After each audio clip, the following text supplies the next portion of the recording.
Hi friends, it's Miss Vanessa from Children's Museum Tucson, and today I'm going to be reading a story called Out into the Big Wide Lake, written by Paul Harbridge and illustrated by Josee Bisaillon. This story is based on a true story about the sister of the author, and so you can see her picture right here, along with the dog that's in this story. And it said, "The brave, loving girl in this story was inspired by my brave, loving little sister, Linda Catherine Harbridge. Linda, who has Down syndrome, has lived her whole life in Gravenhurst, Ontario. Parbuckle was based on our family's black and white dog, Benji.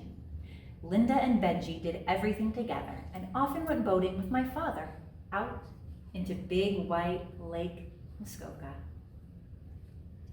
Let's read. A stick with an arm and a leg. That was a K. A was a tent. Be careful. Stay between the lines. T was a telephone pole and E was a little cone. Her name was Linda Catherine, but everyone called her Kate. There was a knock, knock, knock at the door. Kate wasn't supposed to answer it, even though she was big now. The door opened. A woman stood on the porch. "Hello, Pumpkin," said the woman. "Grandma!" cried Kate and ran to give her a hug. "Grandma wants you to come and stay with her and Grandpa for the summer," said Mom. "Me?" said Kate. "Why not?" said Grandma. "Kate has never done anything like that," said Mom nervously. "You did when you were her age," said Grandma. "I know," said Mom, "but Kate..." "Give her a chance," said Grandma. Next day, Grandma and Kate got onto a smoky train. It was a shaky trip with lots of clacking and whistles blowing. The train chugged past farms with cows and over rivers and through forests, and Kate waved at 3 deer standing on a hill. After a long time, they came to a big blue lake, and the train squealed and stopped with a jerk. Grandpa waved at them from the platform. He hugged Kate, and a black and white dog named Parbuckle licked her face. Grandpa helped her into a little wooden boat that moved side to side, forward and back, sort of like a swing. Grandma pulled a cord. A motor started, and away they went. But, out into the big, wide lake. The setting sun reflected pink on the dark water. Kate felt cool spray on her face that smelled like fish.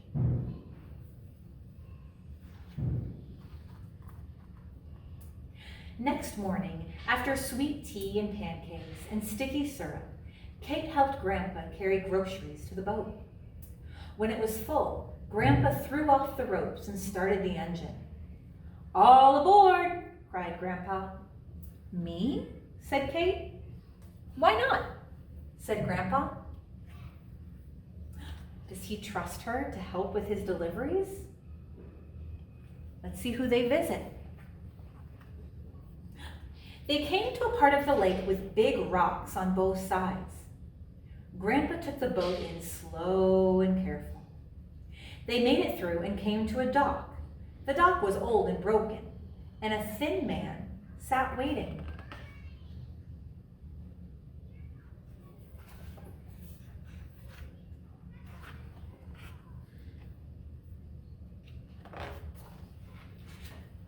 "Good morning, Walter," said Grandpa. "You're late," said the man. He sounded mad. He looked mad, too. Grandpa passed the man a box, and the man knelt down and looked everything over. He counted the potatoes and smelled the milk and poked a long finger through the string beans. "Bruise on this apple," he said. "The girl must have dropped it." "She did not," said Grandpa.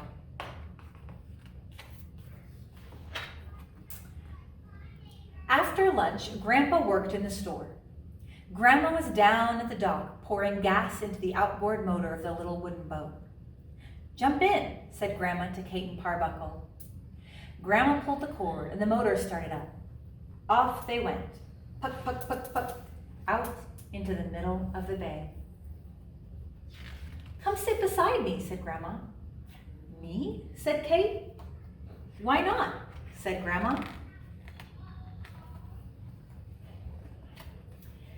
Grandma took Kate's hand, and they steered the boat together.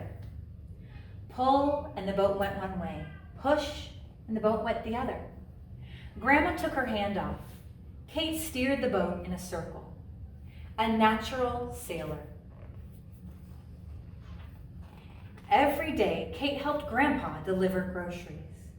Kate liked everybody, and everybody liked her, all except that old man, Walter. In the evening, Kate and Grandma went out in the little boat. The steering was tricky, but Kate finally figured it out. She learned to bring the boat in easy and tie her up using a special knot. Grandma showed her how to cut into waves so the boat wouldn't tip. One windy evening, the waves were high and Kate got mixed up and turned the wrong way. That was scary. The boat rocked so hard, Parbuckle fell out.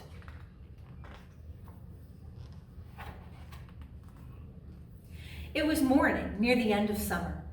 All the groceries were down on the dock. "Oh," said Grandpa suddenly. He touched his chest and sat down hard on the bench. Parbuckle began to whine. Kate ran and got Grandma. A neighbor drove her grandparents to the doctor. Kate and Parbuckle stayed behind.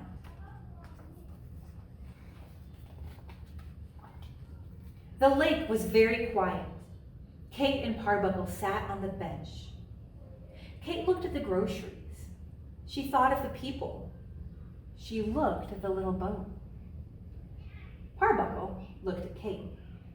He seemed to say, "Who's going to deliver all this food?" "Me?" said Kate. "Why not?" said Parbuckle. So Kate delivered all the food until there was one box left. Kate looked at the last box. The word on the side said Walter. Kate looked at Parbuckle. She wanted to go home. Then she thought of the old man sitting there, waiting and waiting. Off they went, puck, puck, puck. The little boat came to the part of the lake with big rocks on both sides. Kate went in slow and careful. Parbuckle looked nervous. Into the water. The man was on the dock.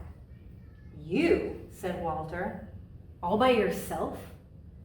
"Yep," said Kate. Kate handed him the box.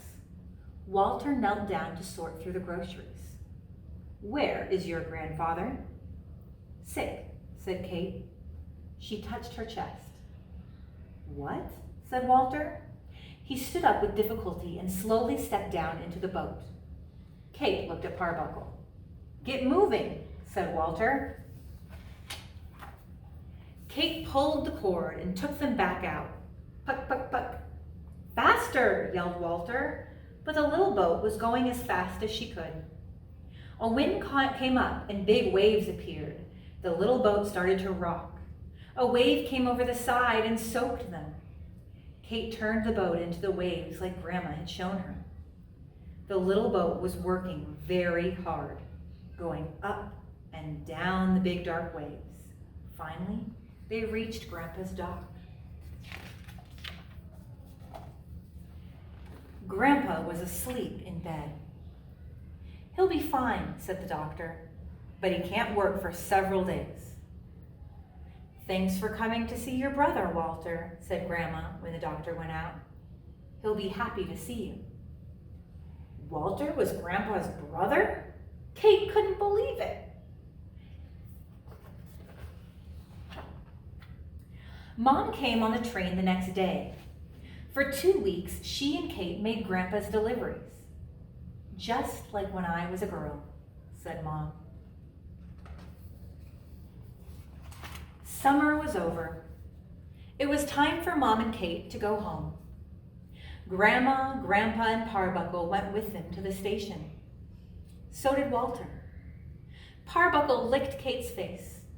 Walter shook her hand, and Grandpa gave her a hug. "I knew you could do it, Pumpkin," said Grandma. She kissed Kate on the top of her head and gave her a box tied with string. Mom and Kate found their seats. The train started to move. Kate waved. The people got smaller and smaller, and then she couldn't see them anymore.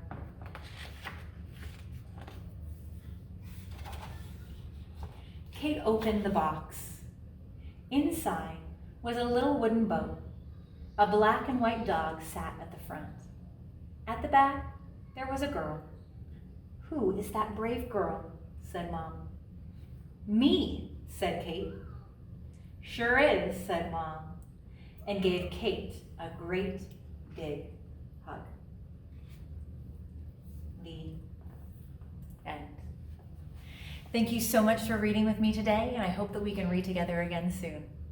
Bye.